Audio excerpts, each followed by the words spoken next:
Bwana mkuu wa vikosi vya ardhini pale nchini Ukraine ameomba kujiuzuru nafasi yake kama mkuu wa kikosi hicho kutokana na mashambulizi ambayo yamefanywa na Urusi katika maeneo ambayo alikuwa anayasimamia, ambapo kamanda wa vikosi vya ardhini ya Ukraine amelazimika kuomba ridhaa ya kujiuzuru. Anaitwa Mikhailo Drapat ambaye ni kamanda wa vikosi vya ardhini vya wanajeshi wa Ukraine.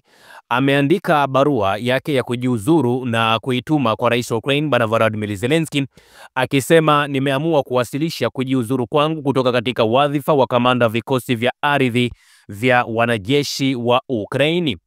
Na sehemu ya taarifa hiyo anasema hii ni hatua makini ambayo kwa hisia zangu nimeongozwa binafsi kuwajibika kwa mkasa huo katika uwanja wa mafunzo wa 239 ambao ulisababisha vifo vya askari wetu.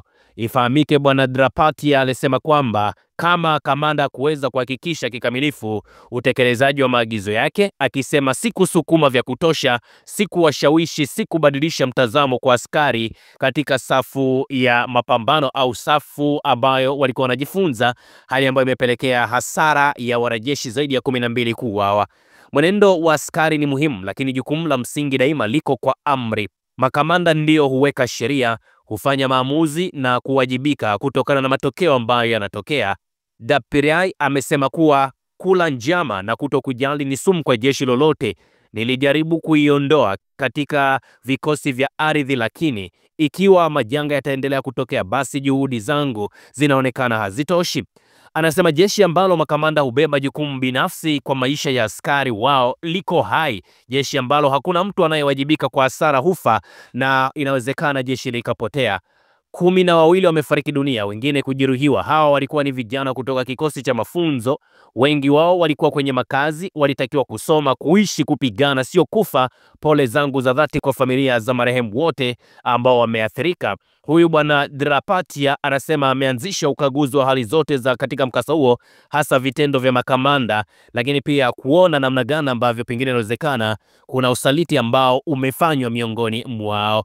Drapatia amesema kuwa atafanya kila linalowezekana kuhakikisha kwamba anajua watu ambao wamehusika kwa namna moja ama nyingine, lakini kujua ni kwa kiasi gani makamanda hao wamefariki dunia katika namna hiyo. Hatutashinda vita hivi isipokuwa sisi watu wa Ukraine kujenga jeshi lenye uimara. Heshima ndio kitu ambacho tunaweza tukakifanya, ambapo wajibu si adhabu bali ni msingi wa uaminifu, ambapo kila kamanda anawajibika kwa kila amri, kila uamuzi, na kila mtu anatakiwa kufanya hivi kila uchao. Urusi ilifanya mashambulizi ya makombora kwenye kitengo cha mafunzo cha vikosi vya ardhini vya Ukraine, ambapo takribani wanajeshi 12 wameuawa na zaidi ya 60 kujeruhiwa, hali ambayo imemfanya huyu mwamba aombe aseme anahitaji kwenda kupumzika kutokana na kile ambacho kimefanywa na Urusi. Sasa ripoti yenyewe ikoje mpaka imemfanya huyo kamanda mkuu wa vikosi vya ardhini pale nchini Ukraine kuomba na kuandika barua ya resignation letter ambayo ikaipeleka kwa Bwana Volodymyr Zelensky? Urusi bwana ilianzisha mashambulizi ya makombora mfululizo na kulenga kitengo cha mafunzo cha vikosi vya ardhini cha Ukraine, ambapo wameua wanajeshi 12 na wengine 60 kujeruhiwa. Na vikosi vya Urusi vilianzisha hayo mashambulizi ya makombora kwenye eneo moja, ambapo vitengo vya mafunzo vya vikosi vya ardhini vya Ukraine vimekuwa vikifanya kazi hapo, na wamefanya mashambulizi hayo tarehe 1 ya mwezi wa 6 mwaka 2025, na kufikia majira ya saa 6 dakika 50 za mchana kwa saa za kule Moscow ni kwamba watu 12 waliripotiwa kuuawa na wengine zaidi ya 60 kujeruhiwa. Na Vital Salantsev ambaye ni msemaji wa vikosi vya ardhini vya Ukraine alisema kwamba ripoti za mapema zinaonyesha kwamba Warusi walitumia kombora aina ya Iskander, na alisema wakati huo kulikuwa kuna tahadhari hewani ya uvamizi ambayo ilitolewa na wanajeshi wote ambao walikuwa katika maeneo hayo walipewa tahadhari hiyo, isipokuwa wale ambao pengine walikuwa hawajafika katika eneo la kujificha kwa wakati mwafaka. Na taarifa za awali zilionyesha kwamba lilikuwa ni kombora la Iskander, lakini taarifa za mwisho zitapatikana mara baada ya eneo la mashambulizi litakapokuwa limechunguzwa.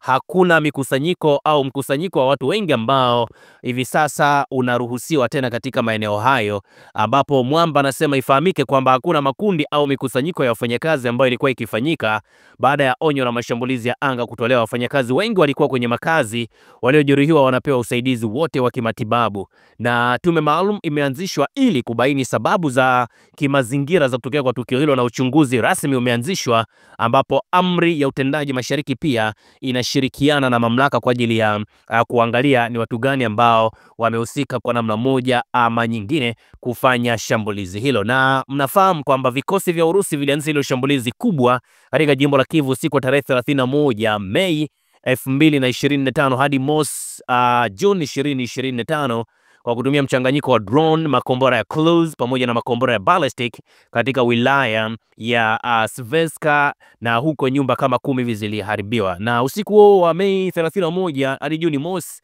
vikosi vya Urusi pia vilipiga wilaya ya Bilbohord ambayo inapatikana pale katika eneo la Dnilistrovskyi Odessa, karibu na kuharibu vituo vya burudani, ambapo huko kulikuwa kuna burudani kadhaa zilikuwa zinaendelea. Kwa hiyo Urusi waliamua kufanya shambulizi hili, na nafikiri watu wengi sana mtakuwa mnajiuliza kwamba imekuwaje Urusi wakafanya shambulizi hilo.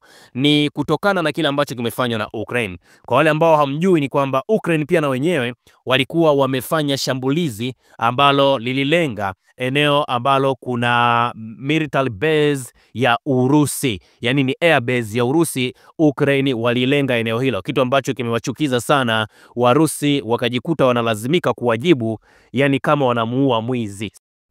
Hasira za Urusi zimetokana na kile ambacho kimefanywa na wanamgambo wa Ukraine ambao walifanya shambulizi katika kituo cha jeshi la anga la Urusi, ambapo katika eneo hilo umesababisha maafa makubwa sana, ambapo kwa mujibu wa taarifa ya huduma za kijasusi za Ukraine inadaiwa kwamba zilifanikiwa kushambulia ndege za kivita za Urusi Jumapili kwa kutumia ndege zisizokuwa na rubani, drone, ambazo zilifichwa kwenye paa za mabanda ya mbao, kwa mujibu wa afisa mmoja usalama wa Ukraine ambaye alizungumza, ambapo mabanda hayo ya mbao yalikuwa yamepakiwa kwenye malori yaliyosafirishwa hadi kwenye maeneo ya mipaka ya vituo hivi vya jeshi, na paa za mabanda hayo ziliweza kufunguliwa kwa kutumia kifaa cha mbali kinafahamika kama remote control, na hivyo kuruhusu drone kuruka na kuanza mashambulizi yao, alizungumza afisa huyo.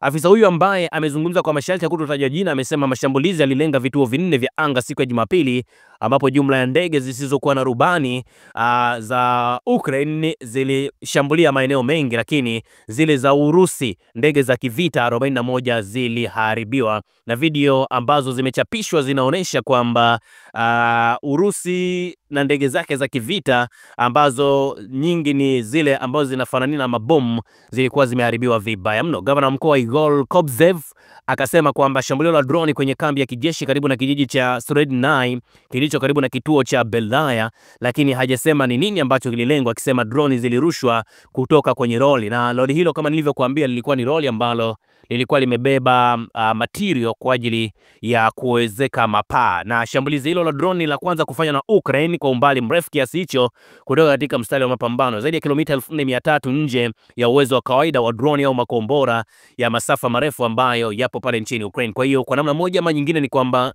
Ukraine si wao ambao wanaweza wakawa wamefanya mashambulizi hayo, ila wametumia silaha kutoka mataifa mengine. Kituo cha anga cha Irkutsk ambacho kinahifadhi ndege za kivita aina ya Tupolev Tu-22M ambazo ni ndege za kasi sana na ndege ambazo zinafanya masafa marefu, ni moja kati ya eneo ambalo limeshambuliwa. Lakini pia Ukraine wamefanya shambulizi hilo na wamelipa jina la Spider Webs, kwa maana ya mtandao wa Spider au mtandao wa buibui, kwa mujibu wa afisa huyo wa usalama ambaye amesema kwamba rais wa Ukraine Bwana Volodymyr Zelensky ndio ambao waliruhusu kufanyika kwa matukio hiyo. Kama mashambulizi haya yatathibitishwa, yatakuwa ndio mashambulizi ya droni yenye madhara makubwa zaidi ambayo yamefanywa na Ukraine tangu kuanza kwa mapigano, na ni pigo kubwa sana kwa jeshi la Urusi.